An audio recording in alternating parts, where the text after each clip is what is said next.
Sir ನಮಗೀಗ ಹಾವೇರಿ ಜಿಲ್ಲೆ Haveri ತಾಲೂಕಿನಾಗ sir ನಮ್ಮದು ದೇವಗಿರಿ ಗ್ರಾಮ ಅಂತೇಳಿ ಸರ್ ನಮ್ಮದು ಇಲ್ಲಿಂದ ವರದಾ ನದಿಯಿಂದ 2 ಕಿಲೋಮೀಟರ್ ಡಿಫ್ರೆನ್ಸ್ ಐತೆ ಸರ್. 2 ಕಿಲೋಮೀಟರ್ ಡಿಫ್ರೆನ್ಸ್ ಇದ್ರೆ ಸರ್ ನಮ್ಗೆ ಬ್ಯಾಸಿಗೆ ಟೈಮ್ನಾಗ ಕೆರೆಯಾಗ ನೀರು ಇರಂಗಿಲ್ಲ ಸರ್. ನಮಗೆ ಕೆರೆ ಎಲ್ಲ ಒಣಗಿ ಹೋಗಿರ್ತವೆ. ಬೋರ್ನಾಗ ಅಂದ್ರೆ ನೀರೇ ಬರಲ್ಲ. ಕನಿಷ್ಠ ಪಂಚಾಯತಿ ಕೂಡ ದಿವಸಾನ ಜಗಳ ಆಗಿರ್ತದೆ ಸರ್ ನಮ್ದು. ನೀರು ಬಿಡು ಅಂತಂದೇಳಿ ಬೋರ್ನಾಗ ನೀರೆಲ್ಲ ಎಲ್ಲಿಂದ ಬಿಡೋಣ ಅಂತ ಇರ್ತಾರೆ ಸರ್. ಈಗ ಸುಮಾರು ಬರಗಾಲ ಅಂತಂದ್ರೆ ನಮ್ಗೆ ಹೊಳಿ ಈ ನಮೂನಿ ಹರ್ಕೊಂಡು ಹೊಂಟ್ತಾ ಇದ್ದಾರೆ ಸರ್. ಈ ಹೊಳಿಯನ್ನು ತಡೆಗಟ್ಟಿ ನಮ್ಗೆ ಕೆರೆ ಕಟ್ಟೆಗಳ ತುಂಬಿಸಿದ್ರೆ ನಮ್ಗೆ ಅಂತರ್ಜಲ ಜಾಸ್ತಿ ಆಗುತ್ತೆ ಸರ್. ನೀರಿನ ಜಾಸ್ತಿ ಆಗುತ್ತೆ ನಮ್ಮ ಪ್ರಮಾಣ. ಇದನ್ನೆಲ್ಲ ನೋಡೋಕೆ ನಮ್ಗೆ ಡಿ ಸಿ ಸಾಹೇಬ್ರ ದೂರ ಇಲ್ಲ ಸರ್. ನಮ್ಗೆ ಇಲ್ಲಿ 2 ಕಿಲೋಮೀಟರ್ ಹೊಳಿ ನೋಡಿದ್ರೆ ಡಿ ಸಿ ಆಫೀಸ್ ಹಾವೇರಿ ಐತೆ ಅಂತ ಎಲ್ಲರೂ ಅಂತಾರೆ ಸರ್. ಹಾವೇರಿಗಿಲ್ಲ ಸರ್ ಡಿ ಸಿ ಆಫೀಸ್, ನಮ್ಮ ದೇವಗಿರಿಯಾಗ ಐತಿ ಡಿ ಸಿ ಆಫೀಸು. ಅಲ್ಲಿಂದ ನೋಡ್ರಿ 2 ಕಿಲೋಮೀಟರ್ ಐತಿದ. 2 ಕಿಲೋಮೀಟ್ರಿಂದ ಈ ನೀರು ಹೆಂಗೆ ಬೇಕಂಗೆ ನಮಗೆ ಸಂಗ್ರಹಣೆ ಮಾಡಿಕೊಡ್ಬೋದು ಸರ್. ನಮ್ಗೆ ಅದನ್ನು ಈಗ ಬಿಟ್ಟು ಬಿಡ್ತಾರೆ ಸರ್. ಬಿಟ್ಟು ಮುಂದಿನ ದಿನದಾಗ ಅವು ನಮ್ಮ ಇದ್ರೊಳಗೆ ಒಂದೇನು ಅಂತಾರೆ ನೋಡ್ರಿ, ಗಡ್ಡಕ್ಕೆ ಬೆಂಕಿ ಹತ್ತ ಬಾವಿ ತೋಡ್ತಾರೆ ಅಂತಂದೇಳಿ ಆ ಟೈಪ್ ತೋಡಕ್ಕೆ ಹೋದ್ರೆ ಸಿಗಲ್ಲ ಸರ್. ಇಲ್ಲಿ ನೀರು ಐತಿ, ಇದನ್ನ ತಡೆಗಟ್ಟಬೇಕು ಸರ್. ನಮ್ಮ ಕೆರೆ ಕಟ್ಟೆಗಳನ್ನು ತುಂಬಿಸ್ಬೇಕು, ನಮ್ಗೆ ಅನುಕೂಲ ಮಾಡಿಕೊಡ್ಬೇಕಂತ ನಮ್ಮ ಅಭಿಪ್ರಾಯ ಸರ್. ನಮ್ದು ಕೆರೆ ಕಟ್ಟೆ ತುಂಬಿಸೋದ್ರಿಂದ ಏನು ಪ್ರಯೋಜನ? ಅಂತರ್ಜಲ ಜಾಸ್ತಿ ಆಗುತ್ತೆ ಸರ್. ಅಂತರ್ಜಲ ಜಾಸ್ತಿ ಆಗುತ್ತೆ. ಮುಂದೆ ದನ ಕರಕ್ಕೆ ನಮ್ಮ ಮನುಷ್ಯರಿಗೆ ಪ್ರತಿಯೊಂದು ನೀರು ಇತ್ತಂದ್ರೆ ಹೆಂಗಾದ್ರೂ ಬದುಕಬೇಕು ಸರ್. ನೀರಿಲ್ಲ ಅಂದ್ರೆ ಹೆಂಗೆ ಬದುಕಿ ನಾನು ಹೇಳಿ ಸರ್. ನಮ್ಮ ನೀರ ಮೇನ್ ನಮ್ಗೆ ಎಲ್ಲದಕ್ಕೆ. ನಮ್ಮ ಕಣ್ಣಿದ್ರಿಗೆ ಇಷ್ಟು ನೀರು ಹರಿತೈತೆ ಅಂದ್ರೆ ನಮ್ಗೆ ಎಷ್ಟು ಖುಷಿ ಅನಿಸ್ತದೆ ಸರ್. ಆದ್ರೆ ಇದೇ ಖುಷಿಯನ್ನು ನಮಗೆ ಜನವರಿ ಫೆಬ್ರವರಿ ಒಳಗೆ ಬಂದು ನೋಡ್ಬಿಟ್ರೆ ನಮ್ಗೆ ದುಃಖ ಅನಿಸ್ತದೆ ಸರ್. ಮತ್ತೆ ಗುಬ್ಬಿ ಕುಡಿದು ಬದುಕ್ತಾವ ಅಂದ್ರೆ ನೀರಿರಲ್ಲ ಸರ್ ನಮಗೆ. ಇಲ್ಲಿ ಏನು ಮಾಡ್ಬೇಕಂತ ನಮ್ಗೆ ಯಾರು ಮುಂದೆ ತೋಡ್ಕೋಬೇಕು ನಮ್ಮ ಮಾಡಲ್ಲ ಅನ್ನೋದು ನಮ್ಗೆ ಗೊತ್ತಾಗ್ದಂಗೆ ಐತೆ ಸರ್. ನಮ್ಗೆ ನಮ್ಮ ಸ್ಥಳೀಯ ಶಾಸಕರಾಗವಲ್ದಾಗ, ನಮ್ಮ ಮಾನ್ಯ ಡಿ ಸಿ ಸಾಹೇಬರಾಗವಲ್ದಾಗ ನಮ್ಗೆ ಯಾರ ಗಮನ ಕೊಟ್ಟು ನಮ್ಗೆ ನೀರು ತಡೆಗಟ್ಟಿ ನೀರು ಸ್ಟಾಕ್ಗೊಳಿಸಿದ್ರೆ ನಮ್ಗೆ ಒಳ್ಳೇದಾಕತಿ. ಅವ್ರಿಗೆಲ್ಲರಿಗೂ ಧನ್ಯವಾದ ಹೇಳ್ತೇವ್ರಿ ಸರ್. ನಾವು ನಮ್ಗೆ ಇಷ್ಟು ಕೆಲಸ ಮಾಡಿ ಕೊಟ್ರೆ. ಬೆಳೆ ಬೆಳಿತಾರೆ ರೈತರಿಗೆ? ನಮ್ಗೆ ಗೊಂಜಾಳ ಬೆಳಿತೀವಿ ಸರ್. ನಾವು ಸೂರ್ಯಪಾನ ಬೆಳಿತೀವಿ. ಮೂಲ ಬೆಳೆ ಅಂತಂದ್ರೆ ನಮ್ಗೆ ಈಗ ಅಡಿಕೆ ಸತಿಗೆ ನಾವು ಅಡಿಕೆ ಒಳಗೆ ಲಾಭ ಐತೆ ಅಂತ ಅಡಿಕೆ ಬೆಳೆಯಾಕತ್ತೇವೆ ಸರ್. ನಮ್ಮ ಅಡಿಕೆಗೆ 1 ವರ್ಷ ನೀರು ಕೊಯ್ ಕೊಡ್ತಂದ್ರೆ ನಮ್ಮದು ಮತ್ತೆ ಮುಗೀತು. ನಾವು ಇಷ್ಟು ವರ್ಷ ದುಡಿದು ನಾವು ಗುಡ್ಡಕ್ಕೆ ಕಲ್ಲು ಹೊತ್ತಾಗತ್ತೆ ನಮ್ಮ ಬಾಳೆ. ಅದಕ್ಕೆ ನಮ್ಗೆ ಎಲ್ಲದಕ್ಕೂ ಅನುಕೂಲ ಆಗಕ್ಕೆ ನೀರೇ ಬೇಕಲ್ರಿ ಸರ್. ನಾವು ಬದುಕಬೇಕಂದ್ರೂ ನೀರು ಬೇಕು, ನಾವು ಪೀಕ್ ಬದುಕಿಸ್ಬೇಕಂದ್ರೂ ನೀರೇ ಬೇಕು ನಮ್ಗೆ. ನೀರೇ ಇಲ್ಲ ಅಂದ್ರೆ ನಾವೇನು ಮಾಡೋಣ ಹೇಳಿ ಸರ್. ಅದಕ್ಕೆ ನಮ್ಮ ಕಣ್ಣೆದುರಿಗೆ ಎಷ್ಟು ನೀರು ಹೋಗೈತೆ ನಮ್ಗೆ ಭಾಳ ಖುಷಿ ಆಗೈತಿ. ಮುಂದಿನ ದಿನ ನಮ್ಗೆ ದುಃಖ ಆಗಬಾರ್ದಲ್ಲ ಅನ್ನೋ ವಿಚಾರಕ್ಕೆ ನಾವು ನಿಮ್ಮನ್ನು ಕರೆಸಿ ನಾವು ತೋರ್ಸಾಕ್ತೇವೆ ನೋಡಿ ಸರ್. ನಾವು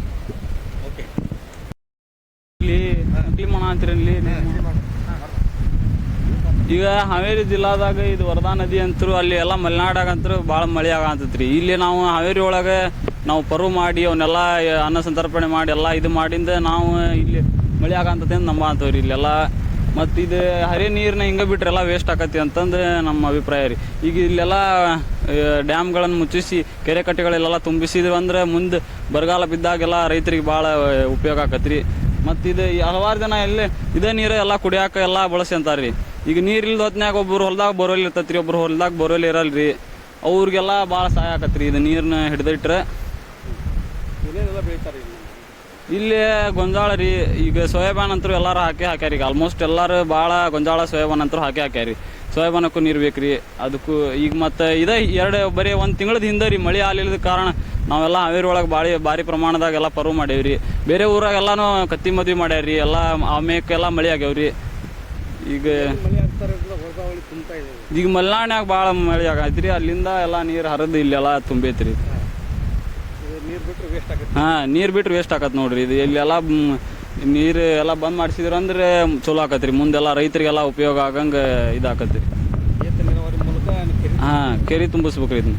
ಈಗ ಇದನ್ನ ಡ್ಯಾಮ್ಗಳು ಮುಚ್ಚಿಸಿದ್ರೆ ಮುಂದಿನ ಕಾಲದಾಗ ಬರಗಾಲ ಇದ್ದಾಗೆಲ್ಲ ನೀರು ಯೂಸ್ ಆಕತ್ರಿ. ಈಗ ಇದು ಹಿಂಗೆ ಹರಿಯೋದು ಬಿಟ್ರೆ ಎಲ್ಲ ಹರಿದು ಹೋಗಿಂದ ಆಮೇಲೆ ವೇಸ್ಟ್ ಆಕತ್ರಿ. ನಾವು ಸರ್ಕಾರದಾಗ ಇದೊಂದು ಕೇಳ್ಕೊಂತೇವ್ರಿ.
ನಾಲ್ಕು ನದಿ ತುಂಬ